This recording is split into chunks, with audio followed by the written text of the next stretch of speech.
उत्तर प्रदेश के संभल में लगातार चल रही खुदाई के बाद चौंकाने वाले खुलासे हो रहे हैं। डीएम डॉक्टर राजेंद्र पेंसिया संभल को शंभू नगरी कह रहे हैं। वहीं शाही जामा मस्जिद के पास बन रही पुलिस चौकी को लेकर के भी जिस प्रकार की राजनीति हो रही है, उस पर माहौल गर्मा रहा है।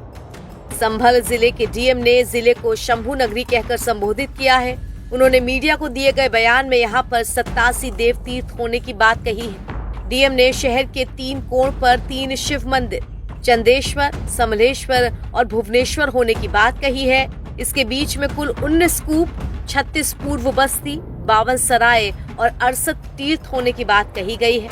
उन्होंने कहा कि तीर्थों और कूपों को मिलाकर 87 देव तीर्थ हैं, जिनमें से 34 तीर्थ अब तक मिल चुके हैं। सर, जिस तरह से कुएं की खुदाई चल रही है, क्या क्या महत्वताएं हैं उनको की जो कुएं की लगातार खुदाई चल रही है, क्या बात है? देखिए, सभी का जीर्णोद्धार तो आवश्यक है और वाटर कंजर्वेशन के लिए भी कूप और तीर्थों का जीर्णोद्धार आवश्यक है, तो उसी के क्रम में पूरा कार्य चल रहा है। क्या सर सूचीबद्ध तरीके से एक के बाद एक खुदाई चल रही है? नहीं, ऐसा नहीं है। हमारे पास पूरी सूची है, जो मिलता जाता है। जैसे अभी हमें 34 तीर्थ मिल चुके हैं। पहले 24 मिले थे, फिर 29 हुए, फिर 32 हुए, अब 34 हुए।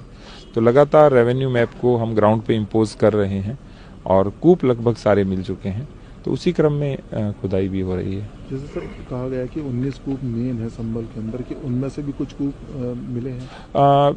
सारे मिले हैं लगभग। 1-2 दिशा भ्रम है कि ये हो सकता है, ये हो सकता है, क्योंकि उस समय जो लंबाई या दूरी जो तय की जाती थी वो धनुष के माध्यम से होती थी और धनुष हर काल के अंदर अलग अलग लंबाई का होता था, तो वो उस समय का माप था। उसे वर्तमान में जब रेवेन्यू मैप के ऊपर हम प्रोजेक्ट करते हैं, तब जो चीज निकल के आ रही है उसको पूरी तरह वेरीफाई करते हैं। 3-4 लोगों की टीम वेरीफाई करते हैं, उसके बाद फाइनलाइज करके फिर तय करती है कि ये तीर्थ है या ये कूप है।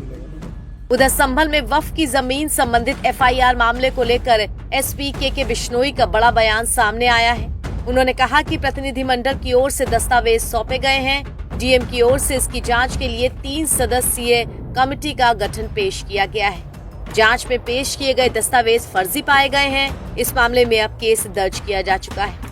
दरअसल एआईएमआईएम चीफ असीउद्दीन ओवैसी ने आरोप लगाया था कि शाही जामा मस्जिद के पास वक्फ की जमीन पर पुलिस चौकी का निर्माण किया जा रहा है, लेकिन इसी मामले पर एसपी के बिश्नोई ने इस पूरी बात का खंडन करते हुए मीडिया में बताया कि ये जमीन नगर पालिका की है और अब वक्फ से संबंधित कागजातों की जाँच की जा रही है।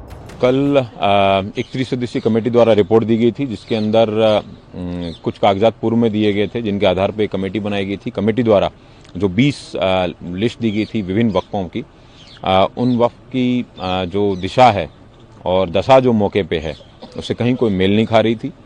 उसके हिसाब से पूरा संभल कस्बा जो है वो वक्फ का डिक्लेयर हो रहा था, जिसमें कई सरकारी बिल्डिंगें, जिसमें हमारी तहसील, थाना और ये सब भी थे। उसी आधार पे मैच नहीं खाने के और फर्जी संदेश पत्र जो सीम हो रहा था कि ये इस तरीके के फर्जी कागज बनाए गए हैं, उसी के आधार पे एक अभियोग पंजीकृत कल करवाया गया है और विवेचना सब इंस्पेक्टर को दी गई है और जल्द ही इसमें जो आगे की विधिक कार्रवाई है सुनिश्चित की